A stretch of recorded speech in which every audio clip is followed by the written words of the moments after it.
Giới thiệu có đồng chí Phạm Văn Giang, Phó Bí thư Thường trực Đảng ủy, cùng các đồng chí trong Thường trực Đảng ủy, Hội đồng Nhân dân, Ủy ban Nhân dân, Ủy ban Mặt trận Tổ quốc xã Đông Sang đến dự. Đề nghị chúng ta nhiệt liệt chào mừng. Về phía nhà trường, tôi xin trân trọng giới thiệu có đồng chí Hồ Thị Cường, Bí thư chi bộ, Hiệu trưởng nhà trường, đồng chí Nguyễn Thị Ngọc, Phó Bí thư chi bộ, Phó Hiệu trưởng nhà trường, cùng với đồng chí Đinh Thị Thúy Nga, Phó Hiệu trưởng nhà trường, cùng với các cô giáo tại các điểm bản cũng có mặt. Đề nghị chúng ta nhiệt liệt chào mừng. Đến dự với ngày hội của chúng ta hôm nay còn rất vinh dự được đón tiếp sự có mặt của đồng chí Phạm Thị Thúy Trân, đồng chí Lê Thị Thu Hằng, nguyên là cán bộ quản lý trường mầm non Đông Sang. Đề nghị chúng ta nhiệt liệt chào mừng. Đến dự với ngày hội của chúng ta hôm nay còn có đồng chí Nguyễn Thị Lợi, cựu giáo chức bậc học mầm non đã đến vui và tặng quà cho trẻ. Đề nghị chúng ta nhiệt liệt chào mừng. Đến dự với ngày hội còn có các đồng chí trong ban lãnh đạo bản Co Sung, Trăm Cháy, bản Cóc, Ba Phách 2. Đề nghị chúng ta nhiệt liệt chào mừng. Về phía ban đại diện cha mẹ học sinh, tôi xin trân trọng giới thiệu có đồng chí Hoàng Thị Giang, Hội trưởng Hội cha mẹ học sinh nhà trường, cùng các đồng chí đại diện ban hội phụ huynh các nhóm lớp cũng đã có mặt đông đủ. Đề nghị chúng ta nhiệt liệt chào mừng.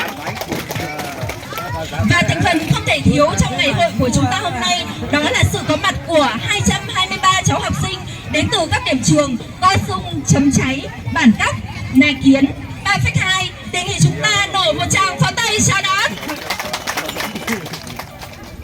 Đến dự với ngày hội của chúng ta còn rất vinh dự được đón tiếp đồng chí phóng viên đưa tin về chương trình. Đề nghị chúng ta nhiệt liệt chào mừng. Đội thi thứ 3 đến từ bản Ba Phách. Xin trân trọng kính mời 3 đội chơi chúng ta bước lên sân khấu ạ. Về phía thành phần ban giám khảo, tôi xin trân trọng giới thiệu đồng chí Nguyễn Xuân Bắc, Phó Chủ tịch Ủy ban, trưởng ban giám khảo. Đề nghị chúng ta nổ chào các tay ạ.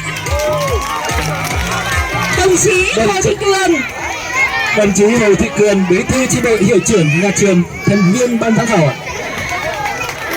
Đồng chí Hoàng Thị Giang, Hội trưởng Hội phụ huynh nhà trường, thành viên thư ký ban giám khảo. Có cả nữ chứ? Sao các bạn nữ không đi nhỉ? Sau đây tôi xin thông qua thể lệ của phần thi như sau. Mỗi đội thi sẽ gồm có 6 thành viên chính, 4 nam, 2 nữ và sự hỗ trợ của các con. Trong khoảng thời gian 30 phút, theo quy định của mỗi đội sẽ sử dụng 10 cân gạo nếp để làm bánh.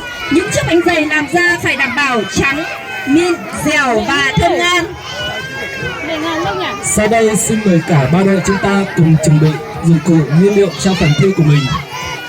Xin mời các đội chúng ta sẽ chuẩn bị dụng cụ và nguyên liệu của mình ạ.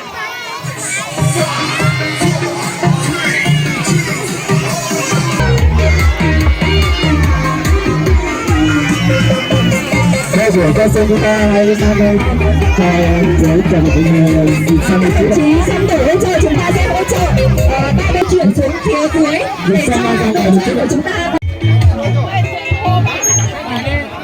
Xin hỏi cả ba đội chơi chúng ta đã sẵn sàng chưa ạ? Các anh chị ơi, chúng ta đã sẵn sàng chưa? Các đội chơi sẽ xin để chuẩn bị ạ. Bánh dày ngày Tết. Bánh dày là thứ không thể thiếu của mọi gia đình người Mông. Người Mông thường ra bánh dày ăn trong dịp Tết đến hay lễ hội, bởi đây là loại bánh mang nghi thức cúng lễ tâm linh không thể thiếu trên ban thờ của các gia đình người Mông mỗi dịp Tết đến xuân về. Dù công việc có bận bịu đến đâu, gia đình nào cũng quây quần làm bánh dày để thờ cúng tổ tiên và mời khách tới thưởng thức.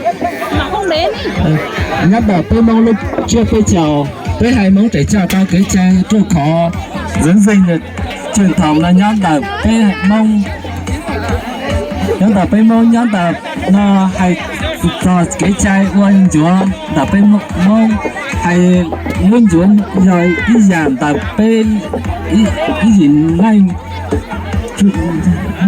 chúa chủ mua phê mong và chúa nó cha phê chào cho lọt tránh hở đắc hòa tại phê mong lúc này lúc chưa phê chào giờ tiệt cá nồng ba bà cha lo nhân đợt bên mông gì này yếu chủ mua ít luôn giữa tay hở đã khoa thì hỗ trợ chỉ chọn phần gì sẽ là nào.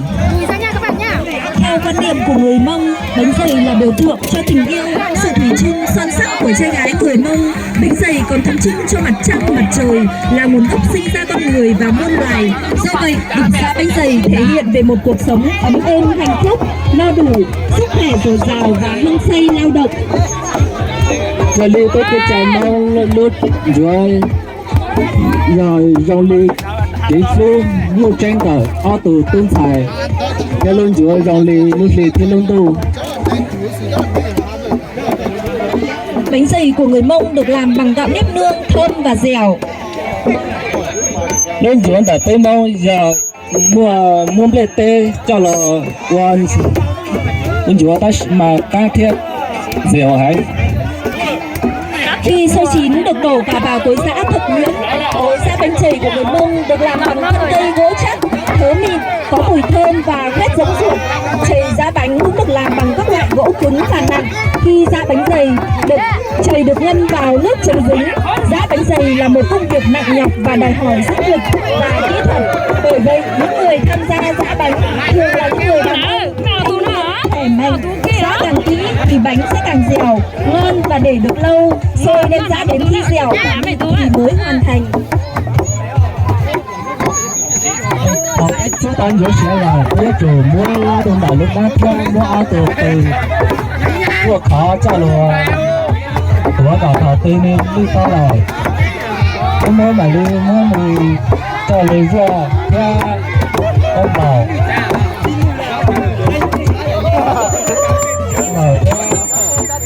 tại cái chỗ đi chúng tôi mua áo từ đó nên đợi cho mình của tao giờ linh đã những từ tỏ ta được có 90 cái tay rò theo những từ của tao lên giữa.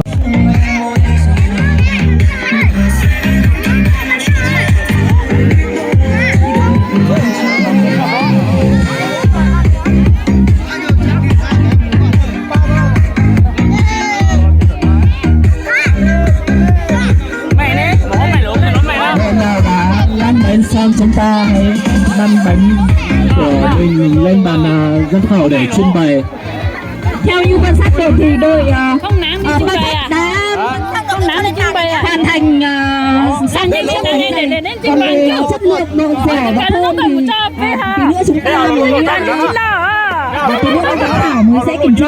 Về nó lộn nhá. Đội sông sài chúng ta cờ lên ạ. Các thành viên của đội sông sài đây. Chạy chạy cố lên. Chúng ta hãy cùng nhau nhanh tay và cố gắng lên ạ. Mấy con thế, tưởng là con chân là ăn được nhé. Bánh con cắn kiểu đấy. Bánh con thế. Anh ngồi không lấy cái mông đấy.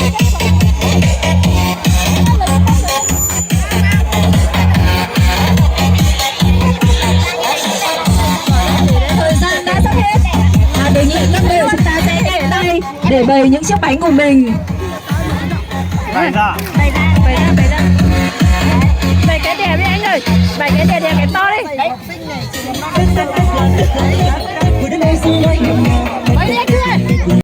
Chứng minh được bánh anh này anh đẹp dạng lần nhuyễn. Em bây giờ đang thưởng thức chấm cùng với mật ong nhá. Đấy. Đúng bài của nó đấy. Rất là ngon.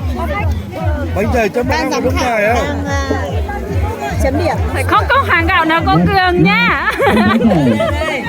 Chuẩn ban giám khảo Thì còn là bánh dày chuẩn nhá. Các bạn hãy chấm điểm cho tôi đến từ bản. Em nghĩ là anh phải kéo lại một lần nữa để làm mẫu đi. Làm mẫu luôn. Là muốn làm mẫu. Đấy, anh sẽ vo lại để kéo xem là độ dài. Độ dài. Còn đấy. Độ dài. Đó.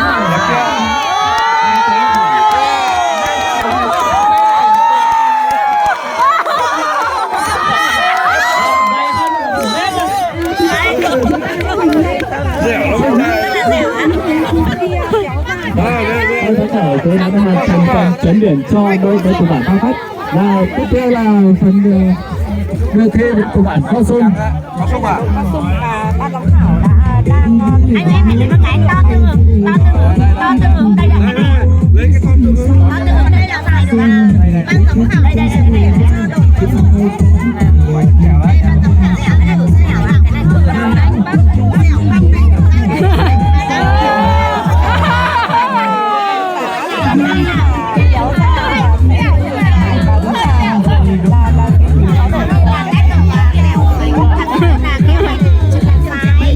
Kéo thế là phải cho cái to vào.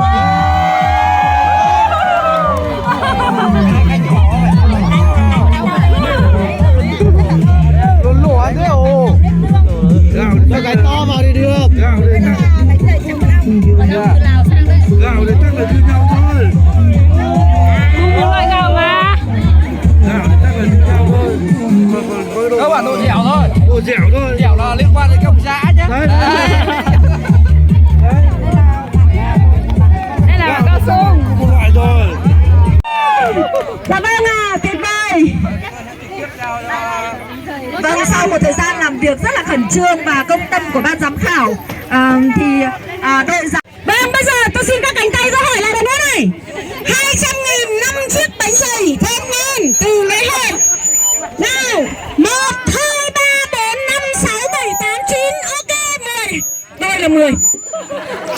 Dạ vâng, ban tổ chức đâu rồi, anh Quân đâu rồi ạ? Chủ tịch đâu ạ?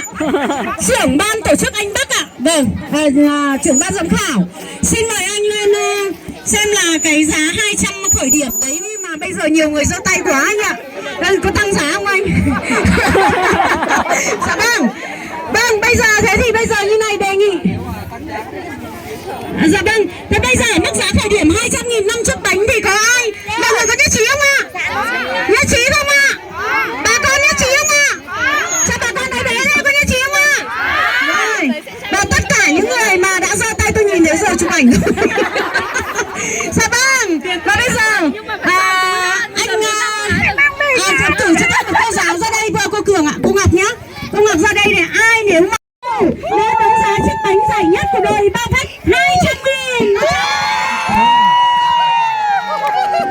Dạ vâng, tuyệt vời quá. Như vậy là một kỷ niệm rất là sâu sắc khi về với Bản Mông. Chúng ta có chiếc bánh giải nhất của ngày hội xuân tại đây. Sau khi các anh đấu giá cái bánh của cô Sung giải nhất thì chúng tôi tiếp tục có cái bánh giải nhất ạ. Giải nhất của bạn hôm nay có 2 giải nhất ạ. Vâng. Tôi là đùa vậy đấy, không phải đâu. Mà chúng ta đến cái bánh giải nhì của đội nào ạ? Vâng, giải nhì thì phải cao hơn một tí. Của đội chấm cháy. Rồi, chấm cháy được giải nhì 200.000. Ai đấu giá chiếc bánh này ạ? 200.000. Vâng, 200.000 lần thứ nhất. 200.000 lần thứ hai. 200.000 lần thứ ba. 200.000 lần thứ tư. 200.000 lần thứ năm. Cô Hằng lấy cái bánh này. Xin cảm ơn cô Hằng. Dạ vâng. Cho túi. Dạ, cho vào túi ạ. Cô Hằng sẽ lấy chiếc bánh giải nhì. Vâng. Khả năng cái bánh của đội giải 3 thì khả năng mình phải đấu cao lên một tí. Dạ vâng, chiếc bánh giải 3 của đội của đội nào đấy ạ? Giải 3. Cao sung. Đây là cao sung ạ. còn cao sung thôi. Cao sung 150.000 giải 3. Bánh to nữa nhá. Bây giờ càng to là càng được giải nhất.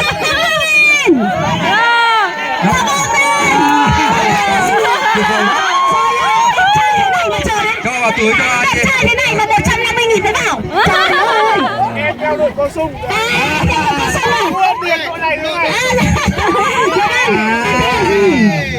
Em ở đâu? Em ở tiểu khu 6 á. Bạn thấy anh ở tiểu khu 6 đấu giá chiếc bánh 150.000 này đã thuộc về bạn. Một tràng vào đây nào. Dạ vâng, như vậy là chúng ta đã có một phiên đấu giá vô cùng ý nghĩa. Mà đây là lần đầu tiên tôi làm đấu giá cho bánh dày, nên là tất cả mọi người nếu ghi được cái ghi lại cho tôi nhá, để tôi về tôi còn là giới thiệu mọi người là hôm nay tại Cao Sung Chấm Cháy đấu giá bánh dày. Dạ vâng. Dạ vâng, chúc mừng tất cả các đội đã trong phần thi giá bánh dày. Và bây giờ chúng ta sang phần thi kéo co. Phần thi đi kéo co. Trao giải bánh dày trước à? Bây giờ là trao giải bánh dày, xin giày này đẹp đi anh ơi. Cứ cái bánh giày đi. Xin mời ba đội. Quay cái đội. Xin mời ba đội. Ba đội giá bánh dày lên sân khấu đại diện ạ. Đại diện ba đội giá bánh dày lên sân khấu nhận giải. Ban tổ chức và các đồng chí lãnh đạo Ủy ban nhân dân xã Đông Sang và các cô giáo trong ban giám hiệu nhà trường đã cho tôi được cơ hội được trở về với mái trường xưa, mái trường mà tôi đã công tác, con đường mà tôi đã công tác đong đầy kỷ niệm ấy. Và hôm nay cũng là một ngày rất ý nghĩa đối với tôi. Và tôi cũng đã có một chiếc bánh dày giải ba. Bạn ở đội nào đấy? Bà Phách à? Bạn ở đội nào? Chân cháy. Thế còn em ở đội nào? Con Sung ạ, đội giải nhì là đội nào ạ? Bà Phách à? Đây bánh của em đấy nhá. Chị ở đây à? Vâng, bà cô Hằng hôm nay đi thì không kịp chuẩn bị gì cả. Rất là cảm ơn các bậc phụ huynh đã cố gắng rất là nhiều để có một hội thi như thế này dành cho các con. Cô Hằng có một chút quà nhỏ để cùng chung vui với chiến thắng của các đội nhá.